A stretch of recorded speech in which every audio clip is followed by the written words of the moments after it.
break it down, there are only two groups of people in the world. Those with power and those who want power. Take your hypothetical overworked, underpaid cab driver in Lost Heaven who finds himself on the payroll of a prominent crime family. Where to? Anywhere. Fast. Suddenly, we're not talking hypotheticals, but about Tommy Angelo and his work for the Salieri crime family. But there are times when the work doesn't fit the man. Take when Tommy cornered Salieri's man, Frank Coletti. Coletti'd gotten pinched and became a federal informant, and, no surprise, Salieri wanted him in the ground, pronto. Coletti told Tommy he did what he needed to do to protect his family, and there was something about his story. It hit home for Tommy, and Coletti walked. When Salieri found out, he ordered a hit on Tommy.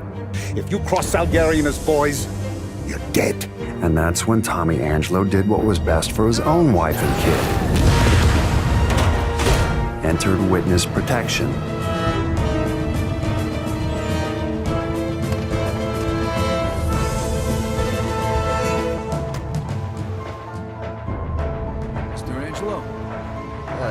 Yes?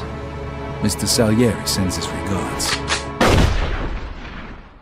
You saw this type of thing happen again in Empire Bay years later.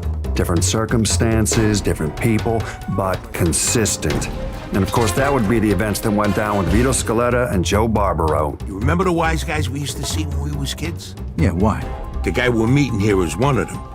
Scaletta hoped working for the mob would allow him to provide a better life for his mother and sister. Where'd you get all this money, Vito? Scaletta and Barbaro were like brothers. In those days, you were hard-pressed to be able to hire one and not end up with the other at his side.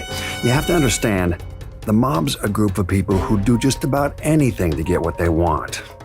Sure, they may throw around words like family, but there's no such thing as loyalty in their world, not really. What'd they tell you, Vito?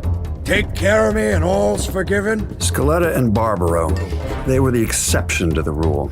But even then, it was the thirst for power that drove them, and that's the thing that brought them down in the end. Hey, what the hell's going on? Where they taking Joe? Sorry, kid. Joe wasn't part of our deal. Which, of course, is how Scaletta ended up working out of a shithole in New Bordeaux. Now, you could make a compelling case that without Scaletta, you'd have never had New Bordeaux's own crime boss, Lincoln Clay.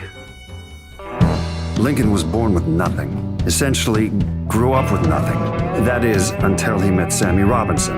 In Lincoln, he was forever bonded to Sammy and his brother Ellis. And despite of all the crimes he committed, I have no doubt he'd have laid down his own life for either one of them. No question. He lost everything that mattered most to him in the Night of Blood, save for his friendship with a morally bankrupt CIA agent.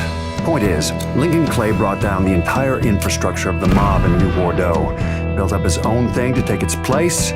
Even still, what he did wasn't motivated by business. It was all about his family. I'm here to make you pay for what you did to Sammy and Ellis Robinson. These men were fully aware that what they were doing was wrong, so redemption's not a possibility here. Let me see your hands. But what I will say is when forced to make a choice between organized crime and the people they cared about most, these men chose family. Every time. Of course, as long as you've got people who are willing to steal, maim, torture, and murder to get ahead, you're never getting rid of the mob.